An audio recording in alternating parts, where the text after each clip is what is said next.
Друзья, учитывая ситуацию в мире и в мировом судоходстве в частности, сегодня мне хотелось бы с вами поговорить о тех опасностях, которые подстерегают моряков, работающих на борту торговых судов, пассажирского флота, офшорного флота и так далее. О тех опасностях, которые их подстерегают извне. И я не имею в виду сейчас плохую погоду, шторма и так далее. Я имею в виду сейчас пиратство, боевые действия, которые проводятся в различных регионах нашей прекрасной планеты.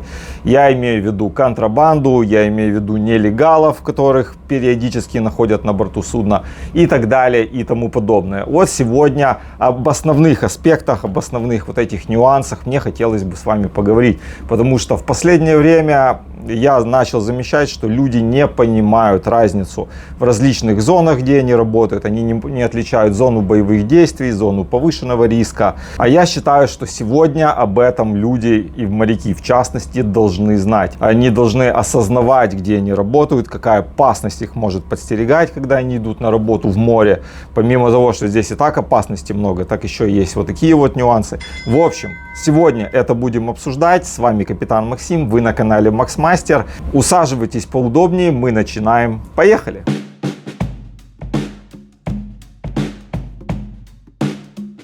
О чем же мы будем с вами разговаривать? Ну, начнем мы с пиратства, дальше мы перейдем к различным зонам, где проводятся или боевые действия, или они просто зоны повышенного риска. Я объясню разницу в определениях. Далее мы перейдем к контрабанде, оценим ситуацию, которая на сегодняшний момент происходит по всему миру, и закончим мы уже нелегалами, теми самыми, которых мы находим периодически на борту. И первое, о чем хочется поговорить, это, естественно, пиратство. Вы много задаете вопросов о ситуации с пиратством на сегодняшний момент, и сейчас я вам расскажу. Я вам приведу примеры, расскажу про регионы, где происходит пиратство. Во-первых, давайте определимся, что такое пиратство. Это международно-правовая классификация деяния какого-то, которое направлено против свободы судоходства. Мирового судоходства имеется в виду по всему миру. Сюда же попадает определение и терроризм, потому что пиратство предполагает также, но не исключает, по крайней мере, захват заложников с дальнейшим каким-то выкупом. Пиратство следует рассматривать как преступление международного характера. Приведу самый простой пример. Смотрите, допустим, идет судно под флагом Мальты, то есть судно является территорией Мальты. На борту этого судна работает экипаж разных национальностей: филиппинцы, украинцы, немцы, румыны, болгары и так далее. Находится оно в международных водах, а может быть в территориальных водах какой-то еще страны. А владеть им могут, условно скажем, граждане Франции. Поэтому очень много государств будет вмешано, будет участвовать в разрешении проблемы, если все-таки пиратство это судно захватят. На сегодняшний момент пиратство не так сильно распространено, как, скажем, в начале 2000-х годов. С 2000 по 2006 год было зарегистрировано 2400 случаев пиратства. То есть за 6 лет в среднем по 400 случаев пиратства было зарегистрировано. На сегодняшний момент, на 18 июля 2026 года, в соответствии со статистикой, которую приводит IMB, это International Maritime Bureau, Международное морское бюро, они регистрируют случаи пиратства по всему миру. Так вот, на сегодняшний момент зарегистрировано 44 случая. Самый последний получил я буквально сегодня утром. Был захвачен один из танкеров в Аденском заливе, и танкер был хайджект, то есть его взяли пираты под свой контроль и куда-то его перегнали, отключили из систему, захватили танкер, захватили экипаж и куда-то его перегнали. 44 случая на сегодняшний момент, прошло уже более чем полгода. Для сравнения, 2025 год всего было 137 случаев, 2024 год было 116 случаев и 2023 год было 120 случаев.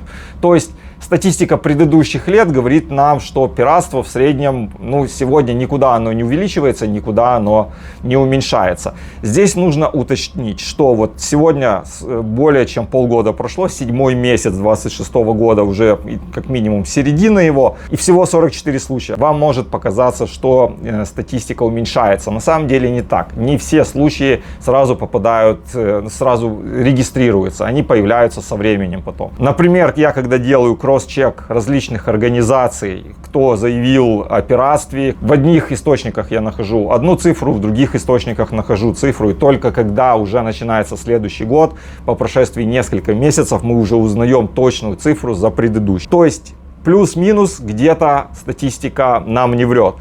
На сегодняшний момент, конечно, гораздо меньше, чем это было в начале 2000-х годов, когда было по 400 случаев. Те из вас, кто постарше, кто работает давно на флоте, помнят, как сомалийские пираты свирепствовали в середине 2000-х годов.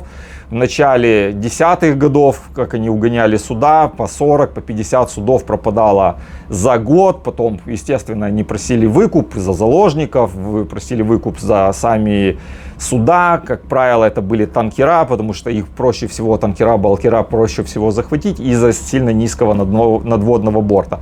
На сегодняшний момент сомалийские пираты немножко подуспокоились, их разогнали. Но, тем не менее, вот буквально сегодня утром я получаю опять сообщение, что в Аденском заливе угнан танкер. Для того, чтобы вы понимали, в каком регионе сегодня наиболее опасно пиратство, я не имею в виду сейчас Ормузский пролив, о нем мы поговорим немного попозже, потому что это не пиратство, это боевые действия там происходят. Ну вот, чтобы у вас было представление об наиболее опасном регионе по поводу пиратства, я просто зачитаю статистику за последний месяц тех случаев, которые произошли. Смотрите, просто на слух запоминайте, и вы все поймете. 12 июня Манильская якорная стоянка. 19 июня Манильская якорная стоянка. 18 июня, немножко идет не в хронологическом порядке, потому что регистрировалось все по-разному, в разное время. Так, 18 июня Перу, якорная стоянка. Обычно пираты на якорных стоянках приближаются к борту судна с помощью каких-то лодок, забираются по якорь цепи или по накидной лестнице, может, кошку закинут и по кончику заберутся, и что-нибудь крадут. Они могут украсть краску, могут украсть запчасти из машинного отделения, если получают доступ, могут вытащить с судового офиса что-то. И экипаж, если замечает, включает тревогу. Соответственно, все собираются в соответствии с Ship Security планом и либо борются с ними, ну, бороться фактически на борту нечем, потому что оружия у нас нет, либо вызывают береговую охрану. Как-то так. Это я вам объясняю, почему так часто якорные стоянки. Дальше, 21 июня. Попытка забраться на борт танкера. Неудачная. 20 июня. Индонезия. 3 человека забрались на баржу, которая буксировалась, и украли какую-то собственность этой баржи, какие-то вещи. 29 июня. Индонезия, опять же. Забрались на балкер, который стоял на якоре, и украли ship's properties, это собственность судна. 1 июля, Аденский залив. 4 человека забрались на борт балкера, который находился на ходу, и что-то опять украли. 5 июля, Красное море. Вооруженные пираты попытались забраться на балкер, открыли огонь по судну, но получили ответный огонь от охраны, которая находилась на борту этого балкера, быстренько развернулись и уехали по своим делам. Поняли, что там им ничего не светит, потому что с вооруженной охраной, как правило, никто не хочет спорить. 4 июля, Сингапурский пролив. Да, там тоже очень часто происходят нападения, не с целью захвата экипажа и судна, а с целью украсть что-нибудь с борта судна. Так они и поступили 4 июля, забрались на танкер, который находился на ходу, из-за того, что у танкера был очень низкий надводный борт, а также низкая скорость, и украли какие-то вещи с борта судна. 7 июля, Индонезия, якорная стоянка Джакарты. Опять же забрались на балкер и украли что-то из машинного отделения. 22 июня, возвращаемся назад чуть-чуть в июнь, Индонезия, Белаван, Энкоридж. Забрались на борт судна, украли что-то из подшкиперской носовой. Но обычно в носовой подшкиперской лежат какие-то швартовые концы, может быть инструмент какой-то. Там же часто бывает и малярка где-то в носовой части судна. Вот и что-то украли. В общем, вот эти вот случаи, это не все случаи, я наиболее интересные зачитал. То есть мы понимаем, что обычно сейчас уже не крадут суда, не захватывают экипажи, а просто пираты забираются. Но это даже нельзя назвать их полноценными пиратами, это больше такие, я не знаю, воры, которые забираются на борт судна с целью какой-то наживы. И мы понимаем по регионам, что наиболее часто это Индонезия, это Филиппины, Сингапурский пролив. С другой стороны, кстати, Индонезия, потому что Сингапурский пролив разделяет сам Сингапур и Индонезию. Скорее всего, это тоже ребята оттуда были. И все-таки есть случаи в Аденском заливе, но как показывает эта статистика, которую я вам привел, там больше они намереваются что-то сделать, но у них не получается, потому что в Аденском заливе очень часто суда сопровождаются охраной. Тем не менее, танкер они, как я сказал ранее, захватили. И тем не менее, вы еще должны понимать, что не все случаи пиратства докладываются капитанами, экипажами судов. Потому что, ну, допустим, подходит какая-то лодка подозрительная, где-то в Аденском заливе, да, подходит к вашему борту какая-то лодка подозрительная, когда вы находитесь на якорной стоянке.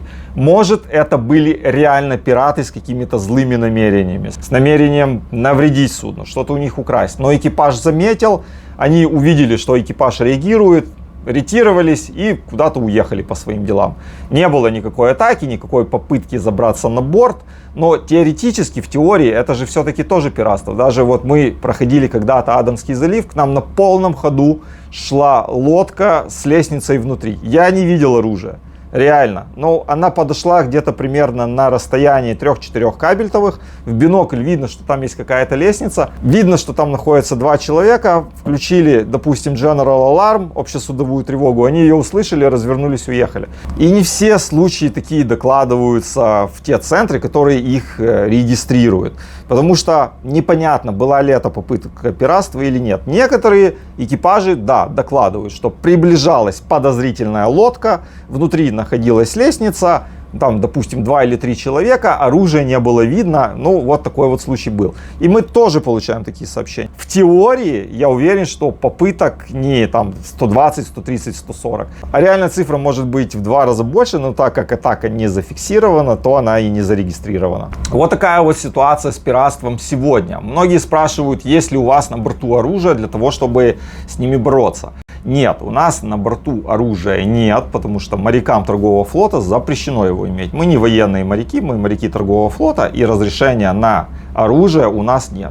Мы можем заказать вооруженную охрану, которая имеет разрешение на такое оружие, они приедут и будут нас охранять. Делается это все через компанию судоходную, судовладельца. Они нанимают частную военную компанию, которые присылают нам охранников. Там есть целый ряд процедур и нюансов для оформления этих людей, потому что не все государства, судно же идет куда-то в какой-то порт назначения, и государство может отказать в заходе такому судну, если это с ними не согласовано. Поэтому, как правило, охрана садится на борт судна только на прохождение какого-то опасного участка. Например, садятся где-нибудь в условном Коломбо на Шри-Ланке или в Индии на прохождение Аденского залива, Красного моря, и в Суэцком канале они уже сходят с борта судна и выгружается вместе с ними их оружие. Если же нету охраны на борту судна, то есть специальная процедура, которая описана в Ship Security плане. Это план по охране судна. Я как офицер по охране судна, капитан, ну в разных компаниях по-разному. Это может быть капитан, это может быть старпом. Я даже встречал, когда стармехи являются Ship Security офицерами. И капитан, изучая этот план по охране судна, доводит до сведения экипажа, что они должны делать в той или иной ситуации. Вот буквально недавно, 2 недели назад, перед заходом в Индийский океан, уже даже в Индийском океане, когда мы проходили Мозамбикский пролив, мы делали тренинг по пиратству. Делали ситуацию, симулировали, как будто на нас нападают пираты, и что экипаж должен в этот момент делать. У нас есть на борту цитадель, я не могу, естественно, сказать, где она, в целях безопасности, но в этой цитадели все должны собраться, и там есть определенное оборудование, которое помогает людям пережить пиратскую атаку, включая связь. Но ситуация с пиратством в целом на сегодняшний момент гораздо лучше, чем это было условно 10-15 лет назад. Второй аспект, который должны знать моряки, которые работают в тех или иных водах, это различия в зонах. То есть есть такая зона, как Warlike Operation Area, это зона боевых действий, и есть Extended Warlike Operation Area, и есть High Risk Area. Это зона повышенного риска. И во всех этих зонах есть различия, в том числе и по получению дополнительной зарплаты. Но перед тем, как мы перейдем к перечислению этих зон, вы должны понимать, из чего состоит зарплата моряка. Смотрите, у нас есть зарплата, которую мы получаем каждый месяц. Она разделена на несколько аспектов. То есть это Basic Wage, базовая зарплата. Потом это Leave Pay, отпускные. Это какой-то, может быть, Fixed Overtime, зафиксированный овертайм, который получает моряк. и есть additional overtime, то есть овертайм, который он вырабатывает сверх того овертайма, который зафиксирован. Дальше могут быть какие-то бонусы, seniority, то есть выслуга лет с компанией и так далее и тому подобное. Из этого состоит вся зарплата. Но основное тело зарплаты — это basic wage, это базовая зарплата. Например, у меня она составляет 66% от общей зарплаты. В разных компаниях по-разному. Она может составлять и 30%, но она не может быть ниже, чем ставка ITF, International Transport Federation Union. То есть не может быть ниже, чем ставка, которую утвердил Международный профсоюз моряков. Эта ставка ITF для каждой национальности будет разная, потому что есть договаривающиеся правительства. То есть, допустим, условно, Украина договорилась с International Transport Federation, что минимальная зарплата для их моряков будет такая. Допустим, Филиппины договорились, что для их моряков минимальная зарплата будет такая, и так далее по всем нациям. И вот эта базовая зарплата не может быть ниже, чем ставка ITF. У нас в контракте, как я уже сказал, вот лично у меня она составляет 66% примерно. Я сейчас точно цифру не назову, но пусть будет от 60 до 70% от общей зарплаты. Так вот, когда человек работает в Warlike Operation Area, это зона боевых действий. На сегодняшний момент таких зон несколько в соответствии с IBF. IBF — это International Business Forum. Так вот, на последнем IBF форуме они утвердили, что на сегодняшний момент по всему миру есть следующие зоны, такие как Warlike Operation Area, то есть зона боевых действий. Во-первых, это вся северная часть Черного моря и Азовское море, также все порты Украины. Во-вторых, это южная часть Красного моря. Аденский залив, где сейчас активизировались опять сомалийские пираты. И это весь Персидский залив, включая Оманский залив и Ормузский пролив. Так вот, находясь в этих зонах боевых действий, моряк, когда туда попадает, ну, естественно, он попадает туда вместе с судном, сразу же должен получать двойной basic wage, то есть двойную базовую зарплату. И даже если он туда попадает на один день, он должен ее получить, эту двойную базовую зарплату, за минимум за 5 дней. И плюс еще за каждый следующий день, если срок его пребывания будет больше, чем 5 дней. То есть, если он туда заехал на один день, он все равно получает базовую зарплату за 5 дней. Если он туда заехал на 6, на 7, на 8, 10 дней, то он получает именно за тот срок пребывания, за те дни, которые он там был. Когда судно направляется в такую зону боевых действий, капитан обязан довести до сведения экипажа, куда они направляются. И любой из членов экипажа может затребовать своего списания с борта судна, и компания не имеет права ему в этом отказать. Это его право, которое утверждено между его профсоюзом и Международным профсоюзом моряков. Есть так называемый CBA, это Collective Bargaining Agreement. Это трудовой договор, он есть как международный, который заключается между ITF, и есть локальный, который заключает государство моряка. И в этом договоре есть пункт, что моряк при направлении в зону боевых действий может самостоятельно запросить списание с борта судна, и судовладелец ему обязан это предоставить. Более того, за счет судовладельца, а не за счет моряка.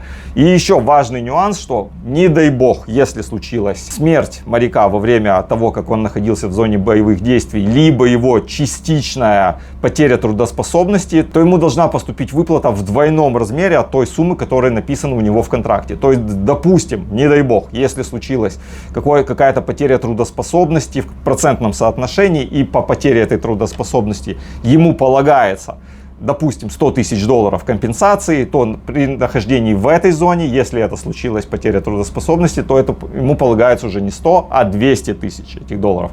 Но опять же, эта сумма очень условная, это может быть 10 тысяч, 20 тысяч. Все зависит от того, что случилось, что произошло и насколько он потерял эту трудоспособность или вообще потерял все.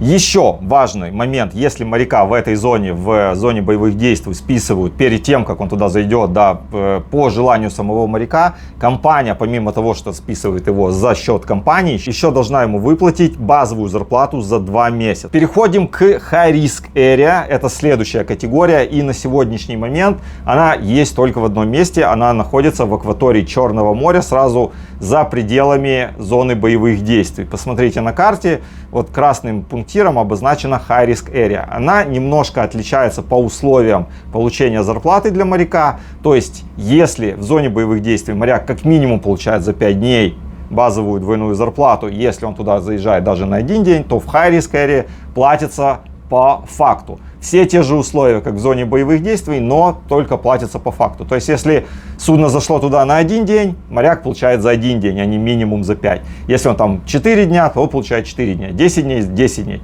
Все остальные условия точно такие же. Моряк может отказаться, компания должна оплатить ему сами билеты, если он отказался, должна заплатить базовую зарплату минимум за 2 месяца. И в случае наступления, обнуления, либо потери трудоспособности, он получает выплату в двойном размере. И последнее, это IBF Extended Risk Zone. Тоже всего несколько мест на земном шаре на сегодняшний момент имеется. Это Оманский залив, это 12-мильная зона, то есть территориальные воды Израиля и Ливана, а также все израильские и ливанские порты, которые находятся в Средиземном море. Здесь тоже моряк имеет право получить двойную базовую зарплату, но, внимание, только в тот день, когда судно подверглось атаке. То есть, если судно находится в IBF Extended Risk Zone, он ничего не получает, никакую двойную зарплату. Но если в тот момент, когда оно там находилось, на него была совершена атака, то тогда именно в тот день моряк получает двойную базовую зарплату. Если на следующий день, то и на следующий день получает. Если на третий день уже ничего не происходит, то и моряк, соответственно, ничего не получает. Помимо этого, по желанию моряка, компания его может не списать, потому что это совсем уже другая зона риска. Но, тем не менее, он может получить двойную выплату в случае, если он потеряет трудоспособность либо жизнь. Вот такие вот регионы на сегодняшний момент утверждены IBF, International Business Forum, как зоны повышенного риска. Мне один моряк в комментариях написал, когда я рассказывал в другом своем видео про эти зоны, он говорит: я работаю в Нигерии, мы работали на линии Нигерия-Того, стояли пиратские вахты, и я ни одной копейки не получил сверху. Но он ни одной копейки не получил сверху, потому что IBF не признает эти воды как зоны повышенного риска. То есть, если его компания считает, что это зоны воды повышенного риска, то они могут от своих моряков требовать там внесения специальных вахт и так далее. Но зарплату они за это повышенную не получат, потому что эти воды не находятся в зоне риска по версии IBF. Вы же видите, да, где на самом деле сегодня опасно работать. Черное море, там постоянно летают дроны, ракеты и так далее, Ормузский пролив, Персидский залив. То, кстати, по Персидскому заливу один моряк тоже написал в личные сообщения вопрос: как вы думаете, стоит ли мне ехать работать в Персидский залив? Я прекрасно понимаю, почему он это спрашивает, потому что там больше платят зарплату. Я ему написал: нет, не стоит, я бы не поехал. Он мне пишет: судно не выходит за Ормуз, то есть не проходит Ормузский пролив, где наиболее опасно, а находится только в Персидском заливе, работает только там типа безопасно. Я ему пишу, что во всем Персидском заливе небезопасно, начиная от Омана и заканчивая Ираном, Ираком, потому что и туда дроны прилетали. Это на самом деле не очень большие деньги, если мы говорим про рядовой состав, про матросов, мотористов. Ну, получат они, находясь там целый месяц, допустим, на 500 тысяч долларов больше. Но это копейки по сравнению с человеческой жизнью. Человек хочет больше заработать, там платят больше, да. Но посчитайте, сколько стоит ваша жизнь, да, и оцените. Я думаю, что лучше где-то работать в безопасном регионе и получать просто зарплату, чем сидеть каждый день и бояться, что к тебе прилетит ракета или дрон. Сколько видео я смотрю в интернете, а я их смотрю практически каждый день, они мне попадаются, что люди, летают дроны, летают ракеты, они выходят, снимают все это на телефон, подвергая тем самым свою жизнь опасности. Они где-то не прячутся внутри судна, куда теоретически, переборки, металл может защитить от попадания того же дрона. Нет, они выходят, начинают снимать эти дроны, ракеты, и в какой-то момент потом по судну попадает, что-то прилетает, и люди гибнут. Черное море, да, очень много мин, все заминировано. Судно просто может идти, нарваться на мину. В этот момент могут находиться люди на палубе. Тоже оценивайте эти риски, когда вы соглашаетесь на работу в Черном море. Как в совсем под недавнем видео про то, как был атакован контейнеровоз, который пришел на рейд порта Одессы, стал на якорь. Люди, слава богу, никто не пострадал, прилетел дрон. Я не представляю, как это вообще могло быть такое, что Дрон прилетает практически в каюту капитана, разрушает весь мостик, никто не погиб. 2 человека получили какие-то незначительные травмы. Это очень сильно повезло. Но судно могло просто идти ночью, нарваться на какую-то мину. Да, там есть коридоры, которые утверждены для безопасности судоходства по какой-то там супер сделке зерновой. Но тем не менее, мины срывает во время шторма, скрепления, и они выдрейфовывают в том числе даже на пляже. То есть судно может ночью нарваться на мину. Это вы должны тоже учитывать, когда вы соглашаетесь на работу в Черном море, что оно заминировано, что в любой момент, даже идя по безопасному теоретически коридору, судно может нарваться на мину и может затонуть банально. В Красном море большие проблемы со спуфингом. То есть, что такое спуфинг? Это подмена GPS-сигнала, когда судно получает ложный GPS-сигнал, и в какой-то момент GPS может показывать его реальную позицию, а через условную минуту оно может оказаться из-за спуфинга совсем другой позиции.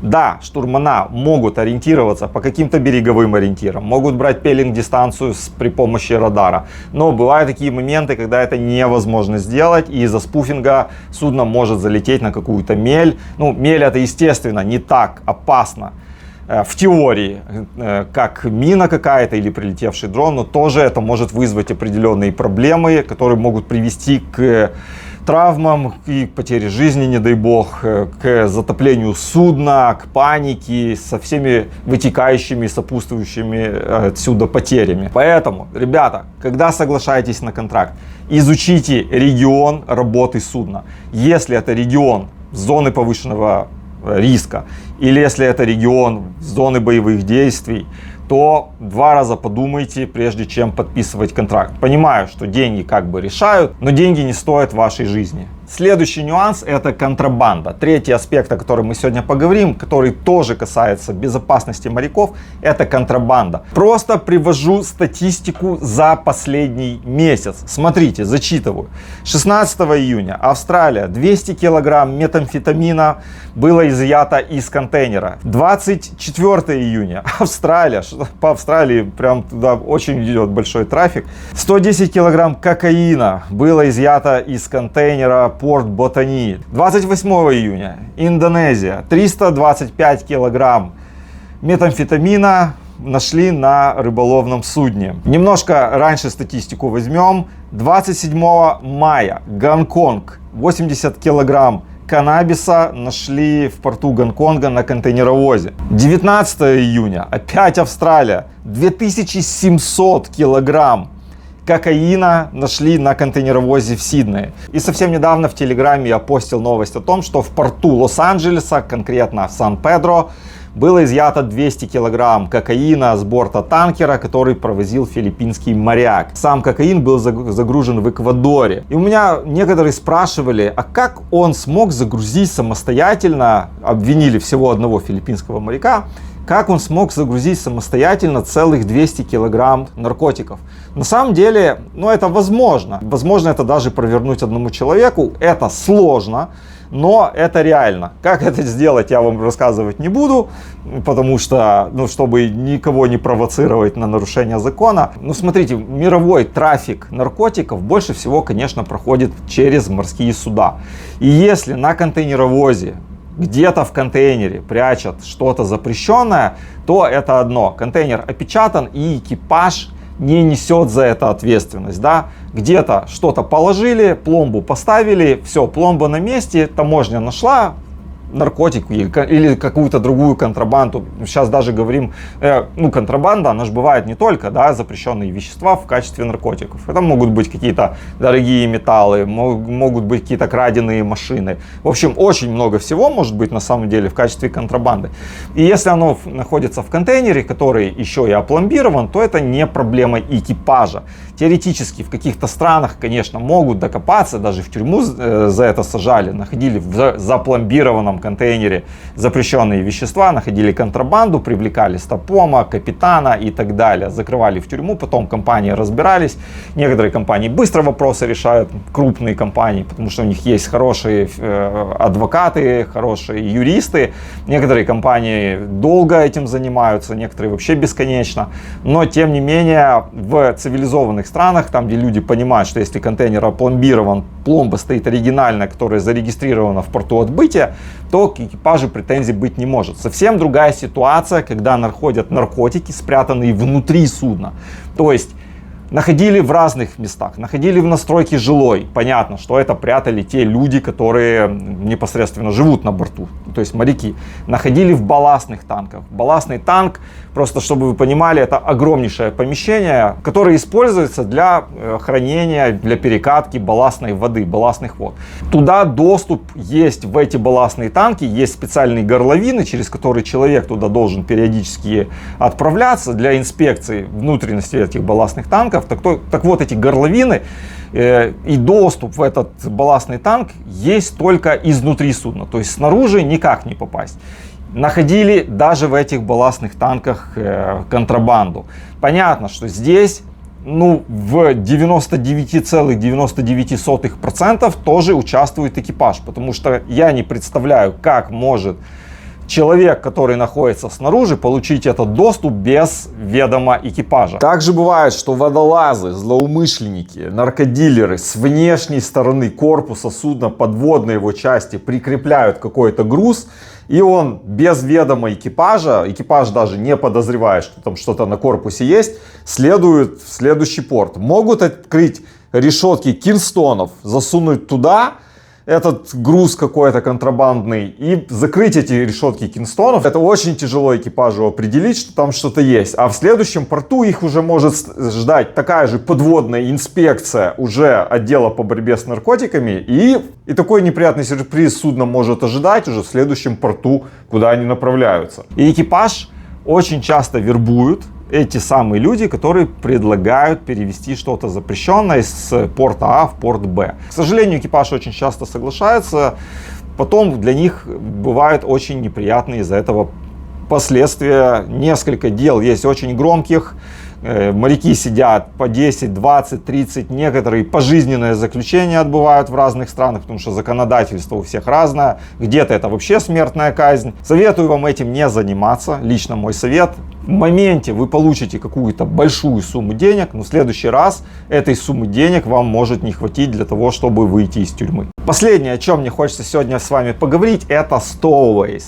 Нелегалы, или на сленге зайцы. Те люди, которые прячутся на борту судна для того, чтобы переместить свое бренное тело из порта А в порт Б, для лучшей жизни. Здесь в зоне повышенного риска являются страны Африки, западного особенно побережья, а также страны Европы. Как ни странно, да, очень много вот этих вот нелегалов, которые попали сначала в Европу, потом хотят переместиться из страны, скажем, Испания в Англию, или из Черногории куда-то в Англию, или с Албании, также с Ливана. Некоторые из Сирии, очень много stowaways перемещаются в страны Европы. И на самом деле на борту судна они могут представлять довольно большую опасность.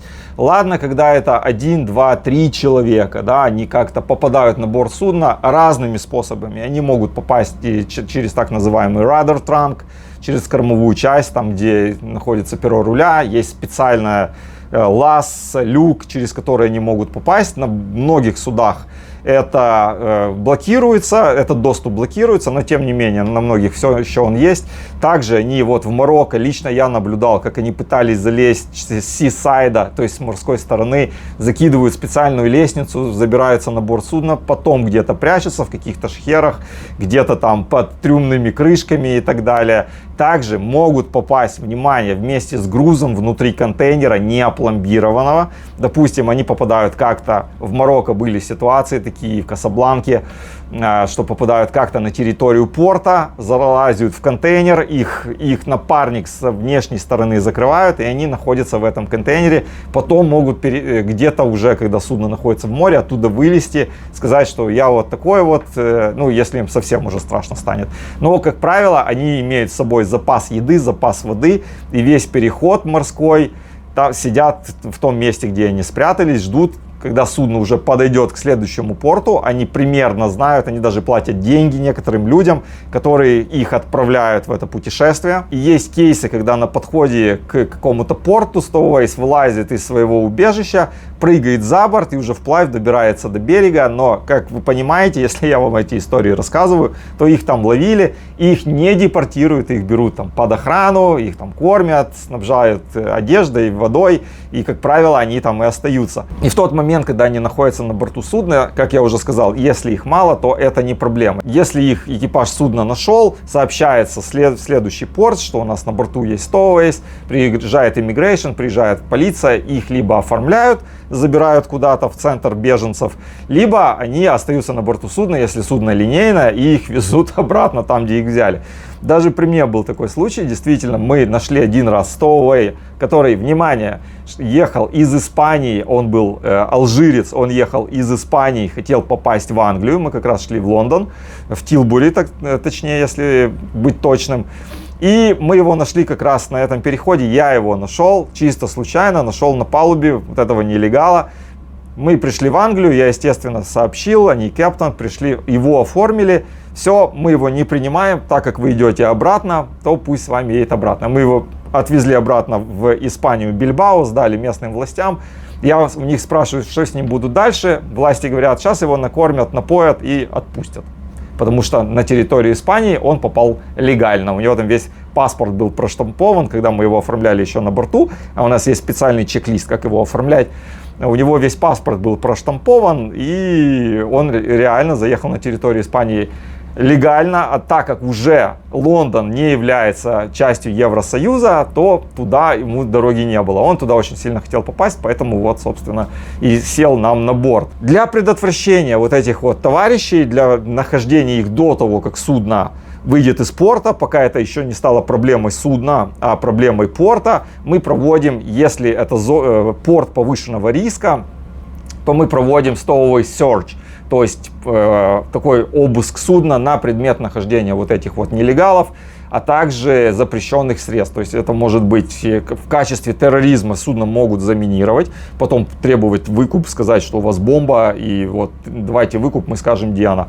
И либо мы проводим также обыск судна на предмет контрабанды, о которой я вам говорил ранее. Называется эта процедура Searching for Stowaways, Drugs or Suspicious Goods, то есть обыск судна, досмотр судна на предмет нахождения зайцев, нелегалов, наркотиков или запрещенных средств. Но другой нюанс, если этих Stowaway'ев очень много, 50, 60, 70, 100 человек, и такие были случаи тоже. Особенно это паромы, они иногда прячутся в каких-то фурах, в каких-то грузовиках, которые заезжают просто на паром, и там их находят по 10, в группах по 10 человек.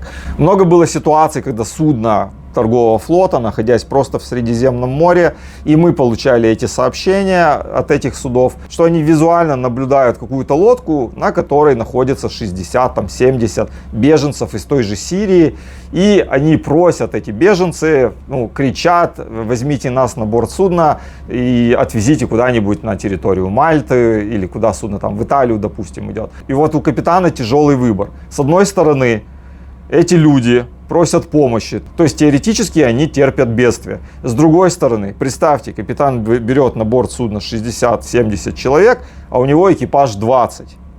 И эти люди могут банально взять судно под свой контроль, потому что их просто больше. Поэтому у капитана вот такой вот тяжелый выбор: либо помогать, либо запрашивать помощь, что очень часто происходит, просто запрашивается помощь, приезжает береговая охрана какой-то страны и уже договариваются как-то с этими беженцами. Но они себя так называют, они себя называют беженцами, которые ищут лучшей жизни в какой-то другой стране. Но если все-таки мы находим вот зайца на борту судна, мало того, что к нему нельзя, естественно, применять по Женевской конвенции никакого насилия, то мы еще должны его кормить, мы должны его поить, мы должны обеспечить его безопасность. То же самая процедура, как, допустим, человек, когда попадает в места заключения, у него изымаются все те предметы, которыми он может себе навредить, как-то шнурки, колющие, режущие и так далее. Более того, к нему еще выставляется дополнительно охрана, которая должна его все время пребывания на борту судна охранять. Обычно Stowaway закрывается в так называемую импровизированную тюрьму на борту, но так как у нас тюрьмы нет, естественно, выделяется какая-то каюта, и возле этой каюты выставляется дежурный, пусть это, назовем его дневальный, который все время наблюдает, что вот этот вот заяц себе никак не навредит. Ну и не навредит, соответственно, имуществу тоже судна. Но вот такие вот, друзья, опасности, о которых я вам хотел сегодня рассказать, могут подстерегать, и не то что могут, а подстерегают периодически моряков извне. Откидываем все факторы стандартные, такие как плохая погода, как взаимоотношения внутри экипажа, вообще сложность работы в принципе моряком. Вот еще вот помимо всего этого есть такие аспекты, как Stowaways, зайцы, боевые действия, в которых периодически работают суда мирового торгового флота, контрабанда, о которой вы можете даже не знать, а на борту вашего судна она может быть, из-за этого вы можете пострадать, а также пиратство. Это, к сожалению, не те романтические времена, когда были пираты Карибского моря и так далее, а то пиратство, которое на сегодняшний момент включает в себя также террор экипажа, захваты судна, заложников, выкупы и так далее. Кражи, когда суда находятся на якорной стоянке, это все опасно, пираты вооружены, а экипажей нет. Хорошо, есть те компании, которые обеспечивают безопасность и нанимают вооруженную частную охрану. Все, друзья, я надеюсь, что до вашего сведения я что-то сегодня новое довел. Это был такой подкаст. Буду благодарен, если вы отметите его лайком.